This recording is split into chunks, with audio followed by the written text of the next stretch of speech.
Good morning dear students. আমাদের আজকের class Ajay রসায়ন ক্লাস 10-এর, তার আজকে সেকেন্ড ডে 2। আমরা আগের দিনে অ্যামোনিয়া গ্যাসটা পড়েছি, আজকে আমরা পড়ব হাইড্রোজেন সালফাইড। অজৈব রসায়নের সেকেন্ড যে গ্যাসটা আছে নাম হচ্ছে হাইড্রোজেন সালফাইড H2S, বা এটার আর একটা নাম সালফিউরেটেড হাইড্রোজেন। সালফিউরেটেড হাইড্রোজেন বলা হয়। তা প্রথমেই আমরা যেটা ধাপের ধাপ ঠিক একই নিয়মে যেমন ভাবে অ্যামোনিয়া পড়েছি বা যে কোনো গ্যাস করতে গেলেই আমরা যে প্রথমে নিয়মটা মেনটেন করবো সেটা হচ্ছে পরীক্ষাগারে তাকে H2S গ্যাস কিভাবে প্রস্তুত করা হয়। পরীক্ষাগারে H2S গ্যাস প্রস্তুত করতে গেলে আগে আমাকে জানতে হবে সেখানে কি কি বিকারক বা প্রয়োজনীয় রাসায়নিক পদার্থ লাগে। সেটা হচ্ছে এখানে লাগে ফেরাস সালফাইড FeS এবং লঘু সালফিউরিক অ্যাসিড। এই দুটো মনে রাখতে হবে যে ফেরাস সালফাইড FeS এটা কঠিন পদার্থ এবং লঘু সালফিউরিক অ্যাসিড। কি করা হবে না, এখানে ওই ফেরাস সালফাইডের কুচিগুলো নেওয়া হবে। দেখো চিত্রের সাহায্যে বুঝে নাও, যেটা হচ্ছে FeS ফেরাস সালফাইড এবং লঘু মানে জল মেশানো যে সালফিউরিক অ্যাসিড সেটাকে ফানেলের সাহায্যে ঢালা হবে। এটা হচ্ছে লঘু H2SO4। এবং এখানে নীতি বলতে কোন রকম চাপ তাপ উষ্ণতা নেই, শুধুমাত্র এরা সংযোগ হলেই মানে এরা কাছাকাছি এলেই তাহলে এরা বিক্রিয়া করবে। তাহলে কি বলতে হবে নীতিতে, যে FeS এর সঙ্গে লঘু H2SO4 যোগ করলে বা FeS এর মধ্যে লঘু H2SO4 যোগ করলে ইহারা পরস্পর বিক্রিয়া করে হাইড্রোজেন সালফাইড গ্যাস উৎপন্ন করে। এবং দেখো বিক্রিয়াটা দেখলে আমি বুঝতে পারবো খুব সহজ বিক্রিয়া, যে FeS প্রতিস্থাপন প্লাস H2SO4। তাহলে এটা বিক্রিয়া করছে, প্রতিস্থাপন বিক্রিয়া করবে, FeH2 কে সরিয়ে দেবে, FeSO4 আর H2টাই S এর সঙ্গে যুক্ত হয়ে যাবে, FeSO4 প্লাস H2S। তাহলে এটা হচ্ছে হাইড্রোজেন সালফাইড গ্যাস উৎপন্ন হয়ে গেল। আমার হাইড্রোজেন সালফাইড গ্যাসে এটা নির্গম নল প্রবেশ করানো আছে। এই বোতলটার নাম হচ্ছে উল্প বোতল, এর দুটো মুখ থাকে, উল্প বোতল বলা হয়। তা এখান থেকে H2S গ্যাসটা বেরিয়ে আসবে, বেরিয়ে এসে এটাকে সংগ্রহ করে নেওয়া হবে। দেখো এই আগের দিনে আমরা এই যে সংগ্রহ ব্যাপারটা, অ্যামোনিয়া গ্যাসকে যেমন আমরা বায়ুর নিম্ন অপসারণ দ্বারা সংগ্রহ করেছিলাম, এখানে দেখো বায়ুটা উপর দিয়ে বেরিয়ে যাবে, গ্যাসটা নিচে ঢুকে যাবে। তাহলে এটা হচ্ছে বায়ুর ঊর্ধ্ব অপসারণ দ্বারা এটা গ্যাস জারে সংগ্রহ করা। কেন বায়ুর ঊর্ধ্ব অপসারণ? নিশ্চয়ই বলছি বায়ুর থেকে নিচেই থাকবে, না হলে তাহলে এটা একটা ভৌত ধর্ম হিসেবে জানতে পারি যে গ্যাসটা হচ্ছে বায়ুর থেকে ভারী, তাই এটা বায়ু নিচে চলে যাচ্ছে, বায়ুটা ঊর্ধ্ব দিকে অপসারিত হয়ে যাচ্ছে। এবারে কিন্তু এখানে কিন্তু বিশুদ্ধিকরণ একটা ব্যাপার থাকবে, যে গ্যাসটাকে সংগ্রহ করার আগে গ্যাসটাকে কিন্তু বিশুদ্ধ করতে হবে। যদি তুমি গ্যাসটাকে সংগ্রহ করতে চাও একটা বিশুদ্ধ হাইড্রোজেন সালফাইড তৈরি করতে গেলে, তাহলে এখানে কেন বিশুদ্ধ করব না, এখানে অশুদ্ধ হিসাবে কি কি থাকে আগে জানতে হবে। এখানে থাকে এই যে তুমি H2SO4 রয়েছে তার কিছু বাষ্প চলে আসতে পারে এখানেতে, H2SO4 বাষ্প। এছাড়া এই ফেরাস সালফাইড এখানে কিছু হাইড্রোজেন গ্যাস উৎপন্ন হয়ে যায়, H2 গ্যাস থাকে, আর জলীয় বাষ্প তো থাকতেই পারে, H2O বাষ্প। তাহলে এইগুলোকে আমাকে দূর করতে হবে, সালফিউরিক অ্যাসিড বাষ্প, হাইড্রোজেন গ্যাস এবং H2S বাষ্প। সালফিউরিক অ্যাসিড বাষ্প এটাকে দূর করার জন্য যেটা মনে রাখতে হবে সেটা হচ্ছে 1 নম্বরটা হচ্ছে সোডিয়াম বাইসালফাইড NaHS দ্রবণের মধ্যে চালনা করলে, NaHS দ্রবণের মধ্যে চালনা করলে আমার H2SO4টা দূরীভূত হয়ে যাবে। এটা ওই NaHS দ্রবণ টেনে নেবে, মানে ওর সঙ্গে যুক্ত হয়ে যাবে H2SO4 এর সঙ্গে। এরপরে যেটা H2O বাষ্প, আমি জলটাকে কিভাবে দূর করব?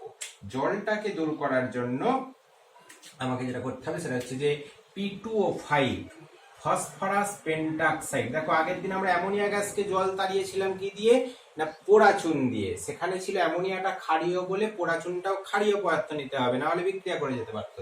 এখানেও ঠিক একই কেস। তাহলে দেখো P2O5 হচ্ছে আম্লিক, হ্যাঁ P2O5 আম্লিক। তাহলে 3 নম্বরটা হচ্ছে জল তাড়াচ্ছি আমি P2O5 দ্বারা শুষ্ক করা হয়। ফসফরাস পেন্টাক্সাইডের মধ্য দিয়ে চালনা করলে আমার P2O5টা দূরীভূত হবে। তাহলে এটাকে আমার জলটাও বেরিয়ে গেল, P2O5 আম্লিক, তাহলে নিশ্চয়ই H2S গ্যাসটাও হচ্ছে একটা আম্লিক গ্যাস, H2S গ্যাসটাও হচ্ছে আম্লিক গ্যাস। আমরা ভৌত ধর্ম দেখো অলরেডি দুটো জেনে গেলাম, একটা হচ্ছে বায়ুর থেকে ভারী, 2 নম্বর হচ্ছে গ্যাসটা হচ্ছে আম্লিক। এছাড়া ছোট্ট থেকে মানে তোমরা 7-8 ক্লাসে শুনেছো যে H2S গ্যাস হচ্ছে পচা ডিমের মতো গন্ধযুক্ত গ্যাস, এর গন্ধটা খুব ভালো বোঝা যায়, পচা ডিমের মতো গন্ধ। নেক্সট হচ্ছে হাইড্রোজেন গ্যাস যেটা আমি রয়েছে সেটাকে কিভাবে দূর করব, এটাকে তাড়াতে গেলে 2 নম্বর যেটা সেটা আমরা পরেই করছি। 2 নম্বরটা কিভাবে করব না, এটাকে হাইড্রোজেন গ্যাসটাকে তাড়াতে গেলে এটাকে ঠান্ডা করব। শুষ্ক বরফ দিয়ে ঠান্ডা করা হয়, ঠান্ডা করলে H2S-টা তরল হয়ে যাবে, H2S-টা তরল হয়ে যাবে, তরল হবে। আর দেখো হাইড্রোজেনটা তখনও পর্যন্ত তরল হবে না, ও তখন গ্যাস হিসাবে বেরিয়ে যাবে। H2S-টা আমি তরল, H2S-টা আমি তরল হিসাবে পাবো, তারপর ওটাকে আমি আবার গ্যাস করে নিতে পারবো। এই হচ্ছে পরীক্ষাগারে H2S প্রস্তুতি। আশা করি কোনো অসুবিধা নেই, ভিডিওগুলো রিপ্লে করে শুনবে, যদি পেরিয়ে যায় কোনো জায়গাটা। নেক্সট পরে যেটা আমি চলে যাব সেটা হচ্ছে কিপ যন্ত্রে H2S প্রস্তুতি। দেখো কিপ যন্ত্র এটা একটা ধরনের যন্ত্র, আগেই জানতে হবে যে কেন আমি এরকম একটা যন্ত্র ব্যবহার করলাম। তার জন্য হচ্ছে যে যন্ত্রের বর্ণনাটা একটু দেখে নাও। যন্ত্রটা হচ্ছে একটা 3টে খোল আছে,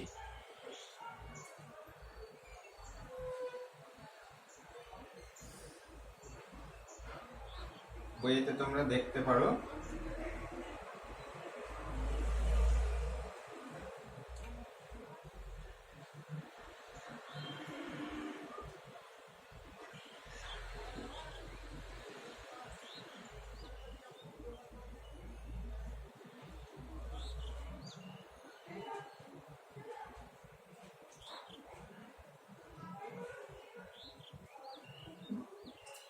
এখানে এটা দেখো একটা 3টে খোল, হ্যাঁ, তা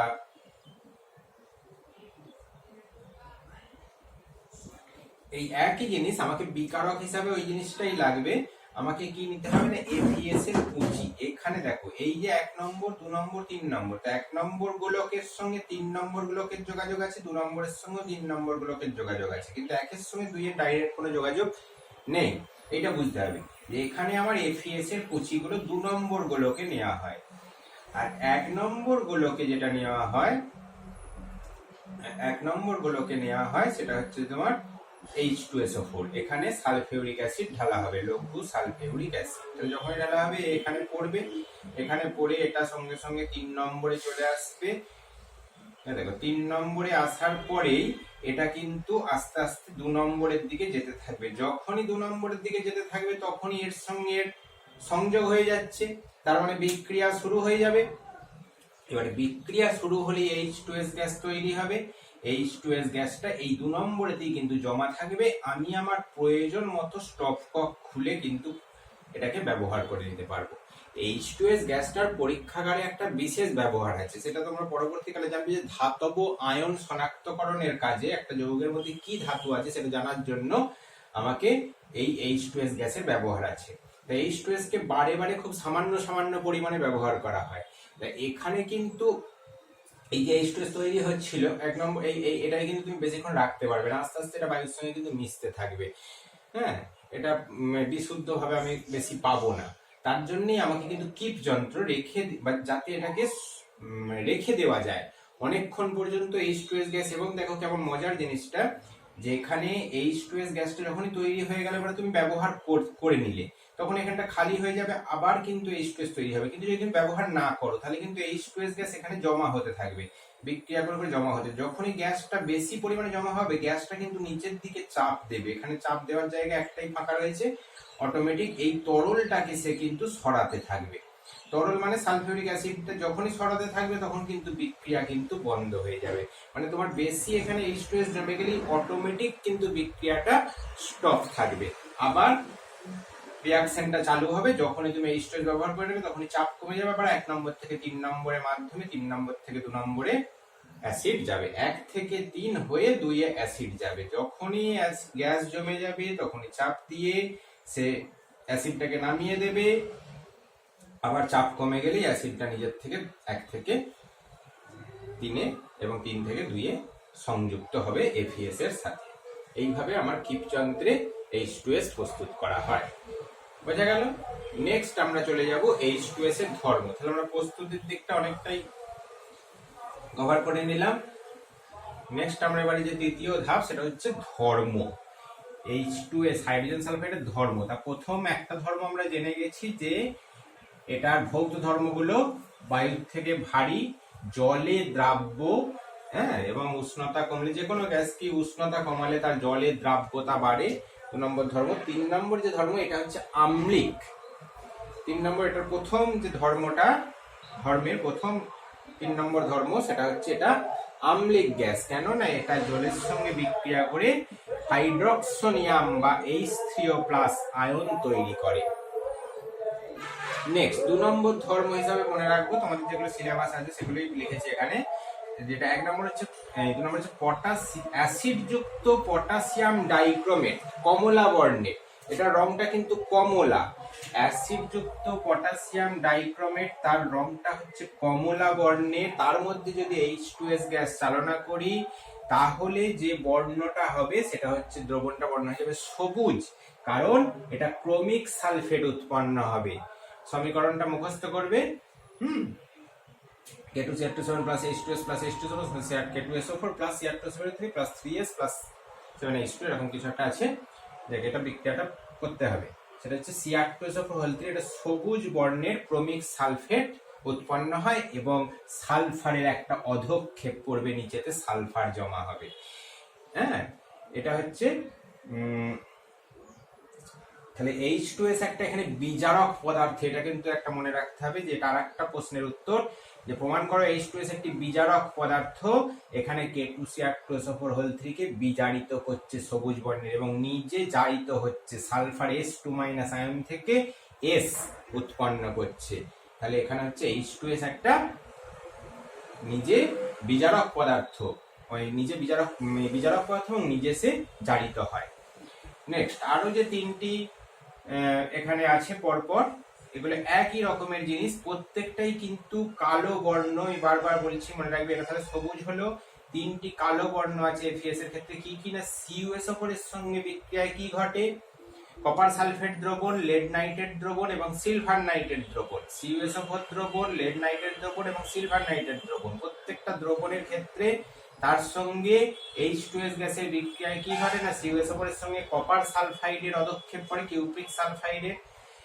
লেড নাইট্রেটের সঙ্গে লেড সালফাইডের অধক্ষেপ পড়ে এবং সিলভার নাইট্রেট দ্রবণের মধ্যে H2S গ্যাস চালনা করলে কি ঘটবে না, সিলভার সালফাইড Ag2S এর কালো অধক্ষেপ করবে। তাহলে প্রত্যেকটা ক্ষেত্রেই কিন্তু দ্রবণগুলো কালো হয়ে যাবে যদি আমি H2S গ্যাস চালনা করি এই 3টে দ্রবণের ক্ষেত্রে।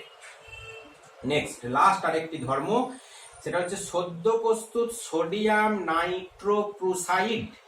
সদ্য প্রস্তুত সোডিয়াম নাইট্রোপ্রুসাইড দ্রবণের মধ্যে দিয়ে H2S গ্যাস চালনা করলে কি ঘটবে না, এটা একটা বেগুনি বর্ণের জটিল যৌগ উৎপন্ন হবে। এটা তোমাদের সমীকরণটা মনে রাখার দরকার প্রয়োজন নেই, শুধু যৌগটা এবং বর্ণটা মনে রাখো যে সদ্য প্রস্তুত সোডিয়াম নাইট্রোপ্রুসাইড দ্রবণের মধ্যে H2S গ্যাস চালনা করলে বেগুনি বর্ণের একটি জটিল যৌগ উৎপন্ন হয়।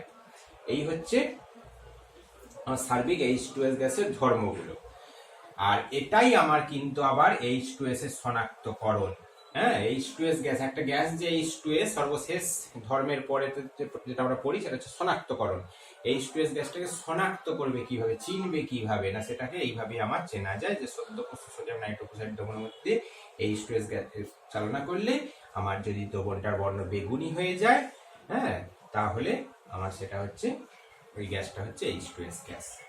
এই ছিল আমার হাইড্রোজেন সালফাইড। হাইড্রোজেন সালফাইড একটা পচা ডিমের মতো গন্ধযুক্ত গ্যাস। এছাড়া এটা মনে রাখবে এটাও কিন্তু বিষাক্ত গ্যাস। এটা খুব বেশি পরিমাণ নাকের মধ্যে মানুষের গেলে কিন্তু ক্ষতি হবে, এমনকি মৃত্যু পর্যন্ত হওয়ার, অজ্ঞান হয়ে যাওয়ার সম্ভাবনা থাকে। এটা খুবই ক্ষতিকারক গ্যাস। আর এটা আম্লিক গ্যাস, আবার বলছি, ঠিক আছে।